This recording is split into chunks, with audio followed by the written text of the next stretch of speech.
Hey divas, hope you're all fierce. Welcome to the Performer's Path, the podcast where we delve into the highs and lows of the performance industry and beyond. If it's using your creative juices for onstage, in auditions, or those in between jobs, we discuss it all with real people in the industry who've been there and got the t-shirt as a gift. By discussing audition rejections and success, we're taking away the fear of the unknown, whilst also giving vital tips for success. So let's tread the boards together in this week's episode. In episode 3, Amy gives us audition tips, advice on headshots and show reels, and resilience in those down times. So what about third year advice? Third year, oh wow, third year, okay. Yeah, third year is a little bit weird because it's where you start to think, oh no, I'm running out of time. It's like bittersweet because I feel like in first year you just want it to be third year and you want to be this like developed person ready to go out there. And then in third year you're like, oh no, am I good enough? And it's when the audition circuit sort of starts. But I actually think you improve even more in third year because you're pushing yourself not only in college but also in the audition room. So you're like seeing yourself not just as someone who's training, but also as a business person as well. You're having to develop other skills quite quickly. Such as what? So like even daft things like how to write your CV, you know, where to go and get a good headshot from, what sort of thing to wear in an audition, what's the trend, what are people wanting, like what sort of things are you going to have to remember in auditions. That was a huge thing, picking up things quick. You need to like develop how to pick up quick. And how did you do that? Fear. No, I don't know. I'm terrible. When I'm in an audition, well, back when I was doing that, I used to stand there and be like, you have to remember this, Amy. You have to get this right. It's like yourself. Bullying yourself. Yeah, like you can't mess this up. You've just got to get on with it. But I will say though that the base of the technique in Hammond, like through jazz, ballet and everything, it stands you in good stead for pretty much every audition I went to. So yes. So when you were in that room, give us some of the tips that you learned along the way in the room for auditions. So for auditions, don't be scared to put yourself at front. Don't be scared to be seen. Think when you feel underconfident in yourself, you naturally want to gravitate towards the back and you think, oh, I'll linger here and I'll pick it up. And then when it comes to my group, I'll be fine. No, put yourself at the front where you can see that choreographer, where you can really see the steps and what they want. If you mess it up, it doesn't matter. They're not looking at you anyway. They're only going to look at you when it's your group. So don't overthink that. Yeah, just come across courteous as well. Like when you're on the sides, if they ask you to not do it or whatever, just listen and be, you know, respectful of the room. You can always practice it in your head anyway. There is no need to be standing there, moving your arms around, because it's just distracting for those people on the floor, isn't it? Yeah, and if you mess it up as well, it's not the end of the world. If you keep going or pick it up or freestyle, they'll probably love that even more because you've not given up. Don't give up. Don't ever give up. Yeah. Exactly. Don't stop and walk away, please. Yeah, don't do that. What's the best piece of advice that you've ever had for auditions? I think probably own it. Just own it. Whatever you're feeling, when it comes to you doing it, stand tall in it, know that you're good enough and perform. If all else fails, do what you know you can, perform. Yeah, I would agree with that. Yeah. It's the technique, fine. They've probably seen you can do that anyway in the first 8 counts, but can you deliver like in other ways? Yeah, exactly. Yeah, perfect. What would you give advice for headshots? This tricky one. It's really tricky because I always thought that your headshot needed to be like super perfect and clean and beautiful. No, it needs to look like you. They need to be able to recognize you. So when they're looking down at the table, they don't want to be going, who's that? So make sure that you go to a reputable person that you know that you're going to look like yourself. You're not going to look airbrush. You're not going to... Any in Manchester that you'd like recommend, or Liverpool or around this area? There'll definitely be some in Manchester. I'll dig them out for you. I can send them across. That'd be amazing if you would. Yeah, 100%. So how do you deal with the nerves when you're in the room? If you're in the room and you're thinking, oh my God, how do I look like myself? How do I look my best whilst I'm sitting here? Is this looking right? How do you calm your mind and just go, Yeah, so I think for me, make sure that you've turned up looking how you want to look. Take some time before you've gone to think about, how do I want my face, my makeup, my hair to look? Because if you feel good in yourself, that's going to reflect in the photo. Don't do anything wild. Don't do something you wouldn't normally do. Like, don't go and get your hair, I don't know, put in a style you wouldn't ever have. Don't put some wacky eyeliner on or whatever. And also think about like what you want to wear and how you want to be portrayed. When someone looks at your photo, think, do I want to come across a certain way? It's hard sometimes. It's hard to see yourself like outside of yourself. It's really difficult. And also like with the nerves as well. I think what used to help me with headshots is I used to think about, if I wanted to come across happy, I would think about something that made me happy. To be honest, a good headshot director will probably say this to you anyway. Like it'll tell you how to move or what angle or whatever.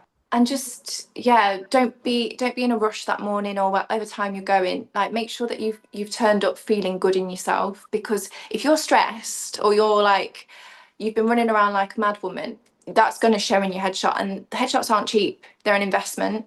So make sure that you've taken that time to really invest in yourself, because there's nothing worse than getting your headshots back and you think, oh, I'm not happy with them. what about show reels? Mm-hmm. Yeah, showreel is actually something I've really struggled with, to be honest, because it's so hard. Because a lot of the time, the jobs that you do that are really good, you never get the footage from. You just can't get hold of it, or they won't allow you to have it, or something crazy like that. There are so many good people making showreels now, though. Like I could send you across. Like performers are doing that as a business as well. That's like a side hustle for them. But I actually think that your iPhone as well. Like if you've got a good what do you call it? Like a Oh, good the light ring stand. light things. You can get them off Amazon, like 10, 20 quid.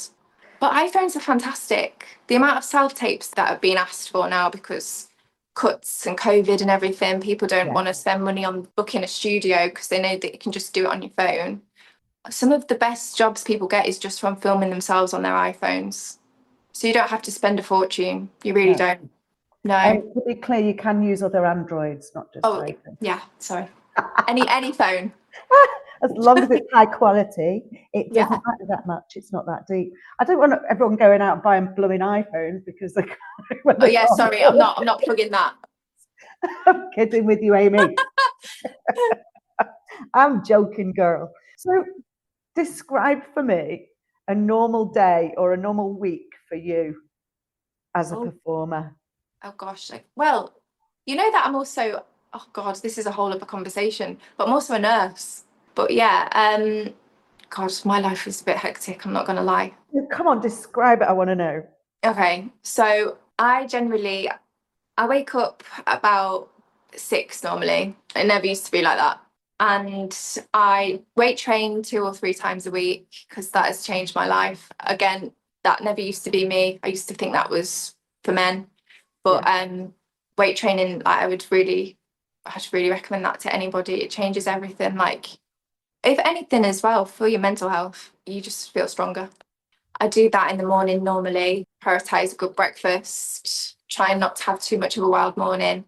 And then depending on if I'm on shift, I'll go and do a shift. Or if not, I do fittings. So I'm a regular fit model for some brands, which is a whole other industry as well. so Um, what does that entail? so again, you don't know this until you get out there. So I feel like it's really helpful. But because dancers have got really good proportional bodies, a lot of brands use your body to base their clothing sizes off. So I do like a few brands based in London, and they're like a bit of Can you extra. say what they are? Or? Yeah, so I do Burberry, I do Maze, I do Joseph. They're like my three main ones. Okay. Again, another transferable skill, because you know how to look after your body, you know how to keep it in a certain way, or that's great for them because you can keep getting booked and they can keep using your measurements. Perfect. That can range from anything from a full day's work to 2 hours work, so you can fit it in between other things that you're doing or other goals that you want to set for yourself. Again, a whole other thing to think about if that's something that would interest you as well. And then, so this week I'm gigging on the weekend with our group. So we'll do a rehearsal in Camden this week for about 4 hours. It's quite an intense rehearsal. We learn a whole 30-minute show. and then we'll perform that on Saturday evening. And where are you performing that? So this one is in Leatherhead in Surrey. I think it's going to be like someone's event space. They normally put up like, you know, like a marquee sort of event, and they put a stage in it. It's very like corporate life. But yeah, they can range. Sometimes we dance on like no bigger than, oh God, a rug space, and it's like this.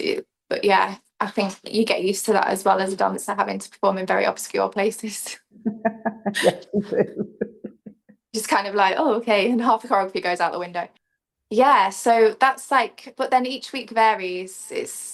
It suits some people and it doesn't. I think if you're someone who wants to be in a long running show and you want that, like, you want to know what you're doing for the next 6 months, then that life of being on a contract is for you.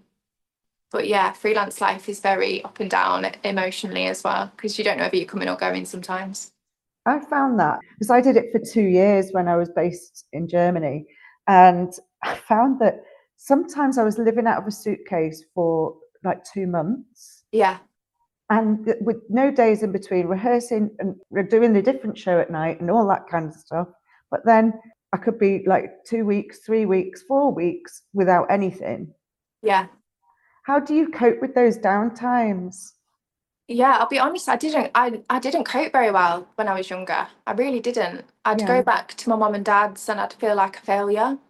I'd be like, I'm back at square one. I know that sounds quite morbid, and then it would, and that energy that it takes to get back on that wheel again. But you have to be really kind to yourself. And I realised that your career goes really quick. Like, you don't think it at the time. So everything that you're doing, just enjoy it and have fun. And I know that's really easy to say when you feel like you're banging your head against a brick wall because you're not getting the jobs that you want to get, or you feel like you're auditioning but it's not leading anywhere. But I think those bits are where you really grow, where you're feeling like, I don't know what's coming next, because you get a bit clearer with what you want out of your life. You start to think, is that serving me? If I went and did that, would that lead me back to the same place I'm in now? Yeah, I think everyone's journey can be so individual as well, and it's the beauty of it. And that's why we're calling this podcast The Performer's Path, because everyone's path is totally different. Yeah. I think you should never compare yourself either. Like, that's the danger I used to get in. I used to think, oh gosh, that person's amazing, they've been in this show for so long, and that, I can't even get in the door or whatever. And it's not your path. You're meant to do something else. Everyone can make their own way. Any other advice that you would give? Don't be too hard on yourself. I think it's so easy. I think we're all perfectionists and we're very ambitious, and we actually give a hoot about what we do, which is also rare. Like, a lot of people don't care about what they do, but we do. We've got a passion. And I think it's really easy to lose yourself when you feel so strongly about it. Just keep going. It is beautiful, this industry, and the people in it are beautiful, and that's what makes it what it is. I've realised, for doing a completely different career, we're good souls, we're good gems in this business, and to hold on to them and to look after each other. All right, that's it for another episode. Don't forget to comment, like and subscribe. And wherever you are on your performer's path, stay safe and sane, and let your creative light shine bright on whatever you do.